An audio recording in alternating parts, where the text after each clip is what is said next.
स्वभावचिन्मयानन्दं कृपापूर्णं जगत्पतिं हरिषड्वर्गजेतारं नित्यानन्दगुरुं भजे।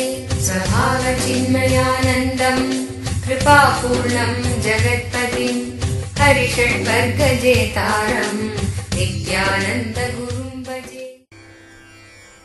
இன்றைய சூத்திரம், இன்றைய சிவசூத்திரம் கேட்ட உடனேயே அந்த சத்தியத்தை நாமும் உணர வேண்டும் என்கின்ற உற்சாகத்தையும் உத்வேகத்தையும் ஆழ்ந்த நோக்கத்தையும் நமக்கு ஏற்படுத்துகின்ற சக்தி வாய்ந்தது.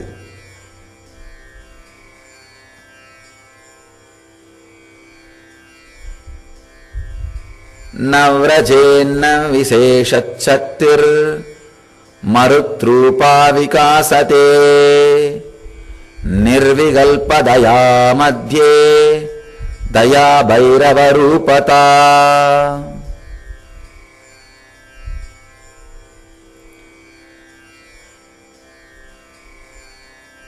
பிராணசக்தியானது, மேலான சக்தியானது காற்று ரூபத்தில் சஞ்சரிக்காது, மீண்டும் புகாது இடைநிலை பெருகும் பொழுது அந்த மாறுபாடற்ற நிலையின் மூலம் நடுவில் பைரவ நிலை, நித்யானந்த நிலை வெளிப்படுகிறது. ரொம்ப ஆழமான சூத்திரம். அதாவது உள் மூச்சும் வெளி மூச்சும் ஒன்றை ஒன்று தொட்டுக்கொள்ளுகின்ற நேரத்திலே சக்தி அற்றதும் சக்தியே வடிவானதுமான அந்த மையம், அந்த மையத்தில்தான் இந்த நித்யானந்த நிலை வெளிப்படுகிறது. ஈஸ்வரன் இந்த பிராண ஓட்டம் அப்படிங்கிறத மையமாக வைத்தே எத்துணை விதமான தியான நுட்பங்களை அளித்திருக்கிறார் அப்படின்னு பாருங்க. மேலோட்டமா பார்த்தா இது எல்லாமே ஒரே மாதிரியான தியான முறையும் தோணும். கிடையாது. ஒவ்வொரு மன அமைப்பிற்கும் ஒரு சின்ன வித்தியாசத்தோடு இருக்கின்ற தியான முறை தான் பொருந்தும். சில நேரத்தில் பார்த்தா சாவிகள் எல்லாம் ஒரே மாதிரி தான் தெரியும். ஆனாலும் கூட பூட்டு திறக்கும் பொழுது தான் தெரியும், இந்த பூட்டுக்கு இந்த சாவி தான் திறக்கும், இன்னொரு சாவி திறக்காது.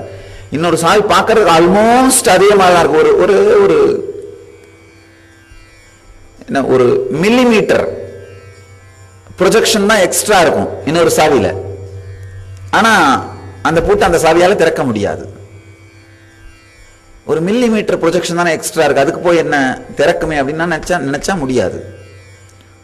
ஒவ்வொரு பூட்டிற்கும் ஒவ்வொரு சாவி. அதே மாதிரி ஒவ்வொரு இதய பூட்டிற்கும் ஒரு தனித்தனியான தியான முறைகள் உண்டு. அதான் ஈஸ்வரன் சிறிய சிறிய வித்தியாசங்களாக இருந்தாலும் பல்வேறு விதமான ஆழமான தியான முறைகளை அளித்திருக்கிறார். மேம்போக்கா பார்த்தா, மேலோட்டமா பார்த்தா சிறிய வித்தியாசம். அதை உபயோகம் பண்ண ஆரம்பிச்சீங்கன்னா தெரியும் என்ன ஆழமான வித்தியாசம் அப்படிங்கிறது.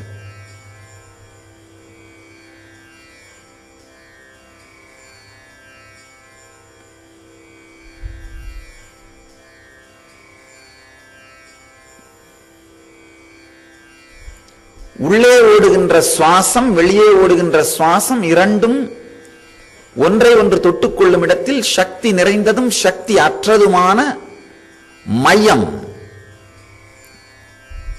ஆங்கிலத்தில் பிக் பேங், பிளாக் ஹோல்னு சொல்லுவோம். பிக் பேங்னா இந்த பிரபஞ்சமே அப்படிதான் தோன்றியது. மிகப்பெரிய ஒரு வெடிப்பு நடந்து அதிலிருந்து இந்த பிரபஞ்சம் தோன்றியதாகவும், அதே மாதிரி பிளாக் ஹோல் அப்படிங்கிறது எல்லாமே ஒடுங்குகின்ற ஒரு இருட்டு.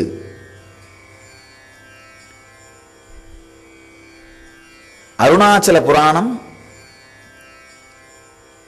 எப்படி அண்ணாமலையான் பிரம்மாவுக்கும் விஷ்ணுவுக்கும் தரிசனம் கொடுத்தார் அப்படின்னு சொல்லுகிறதோ அதே வார்த்தையை, அதே முறையை இன்று அறிவியல் உலகம் உருவான, பிரபஞ்சம் உருவாக்கப்பட்ட விதம் அப்படின்னு சொல்லுது. சில விஷயங்கள் நம்ம ஆழ்ந்து பார்க்கிறோம். இதெல்லாம் சாதாரண கோயின்சிடன்ஸ் கிடையாது. கோயின்சிடன்ஸ்னா எதேச்ச எக்குத்தப்பாக ஒன்றாக சேர்ந்து விடுவது, அது கிடையாது. நம்முடைய முன்னோர்கள் எதேச்சையாக எதையுமே சொல்லவில்லை. இதற்கு பின் ஆழமான சத்தியம் இருக்கின்றது. பிரம்மாவும் விஷ்ணுவும் ஒருவருக்கொருவர் போரிட்டுக் கொள்ளும் பொழுது, வாதிட்டுக் கொள்ளும் பொழுது, அவர்கள் முன்பு ஈஸ்வரன் எப்படி தோன்றினான் அப்படின்னு புராணங்கள் விளக்குகிறதோ அதே டெஃபினேஷன் தான் பிக் பேங்னு சொல்றாங்க.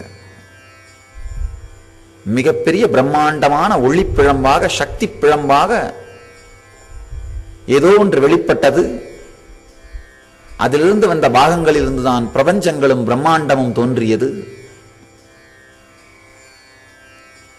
அதே மாதிரி பிளாக் ஹோல்னு எல்லாமே ஏதோ ஒன்றில் ஒடுங்கிக் கொண்டே இருக்கிறது. ஒரு வருடத்திற்கு முன்பாக நாசா ஒரு அருமையான புகைப்படங்களை வெளியிட்டாங்க. முதல் முறையாக அந்த பிளாக் ஹோலை போட்டோகிராஃப் பண்ணியிருந்தாங்க. பிளாக் ஹோல்னா இந்த பிரபஞ்சங்கள் எல்லாம் எதிலோ ஒன்றில் ஒடுங்கிக் கொண்டே இருக்கிறது. என்ன ஆகுதுன்னு தெரியல. அதுக்குள்ள அடங்கின பிறகு அது எங்க போகுது, எப்படி முடியுது எதுவுமே தெரியல. ஏதோ ஒன்றில் ஒடுங்கிக் கொண்டே இருக்கிறது, ஏதோ ஒன்றிலிருந்து வெளிப்பட்டுக் கொண்டே இருக்கிறது. சிருஷ்டியும் லயமும் உருவாவதும் கரைவதும் நடந்து கொண்டே இருக்கின்றது. பிரம்மாண்டத்தில் என்ன நடக்கின்றதோ அதுவேதான் பிண்டாண்டத்திலும் நடக்கின்றது. நம்ம ஆழமா 3 விஷயத்தை புரிஞ்சுக்கணும். பிரம்மாண்டம் எப்படி உருவானது அப்படிங்கிற அருணாச்சல புராணம் சொல்ற அதே சத்தியத்தை இன்று அறிவியல் மிக தெளிவாக உரைக்கின்றது. எப்படி அந்த பிரம்மாண்டம் உருவாவதும் கரைவதும் நடந்து கொண்டிருக்கிறதோ அதே போல்தான் இந்த பிண்டாண்டத்திற்குள்ளும் இந்த உடலுக்குள்ளும் இந்த உலகம் உருவாகி கொண்டே இருக்கின்றது, கரைந்து கொண்டே இருக்கின்றது. எந்த உடலை நீங்கள் நான் அப்படின்னு பிடிக்கிறீர்களோ அந்த உலகத்தை தான் நீங்கள் பார்ப்பீர்கள்.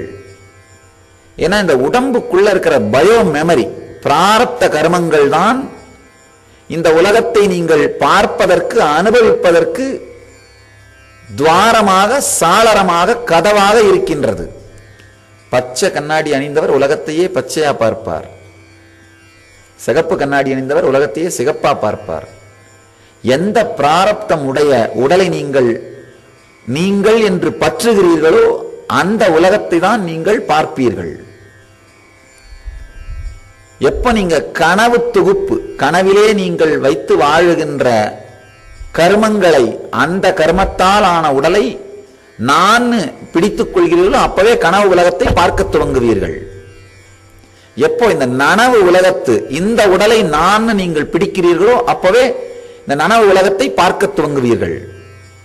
எப்ப இதை விட சற்று உயர்ந்த உணர்வுடைய சரீரத்தை நான் பிடிப்பீர்களோ அப்பவே இதை விட உயர்ந்த உணர்வு நிலையை பார்க்க துவங்குவீர்கள்.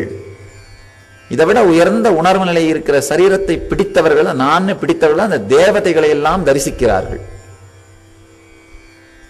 கிருஷ்ணனை தரிசிப்பது, முருகனை தரிசிப்பது, விநாயகரை பார்ப்பது, தேவி தரிசனம், இந்த மாதிரியான தேவதைகளுடைய தரிசனம் அவர்களுக்கு அப்பதான் நடக்குது.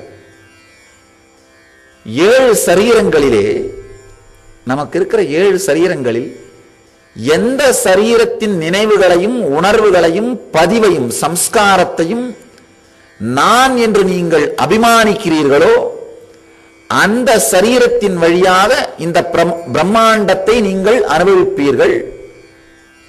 அததான் சொல்றது 7 லோகம்னு சொல்றது. இதுதான், வேற ஒண்ணும் கிடையாது. 7 லோகம்னா தனியா எங்கேயோ 7 இடத்துல இருக்குதுன்னு நினைக்காதீங்க.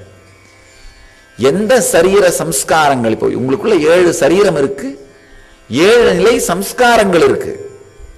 எந்த சம்ஸ்கார தொகுப்பை நீங்க நான் ஆழமா உணர்கிறீர்களோ அந்த சம்ஸ்கார தொகுப்பு சம்பந்தப்பட்ட உலகத்தை நீங்கள் பார்ப்பீர்கள். ஆழமா புரிந்து கொள்ளுங்கள். இங்க இருக்கிற எல்லோரும் ஒரே உலகத்தை பார்த்து கொண்டு இல்லை. நீங்களும் உங்க பக்கத்தில் உட்கார்ந்து இருக்கிற ஒரே உலகத்தை பார்ப்பதாக நீங்கள் நினைத்தால் அது மிக பெரும் தவறு.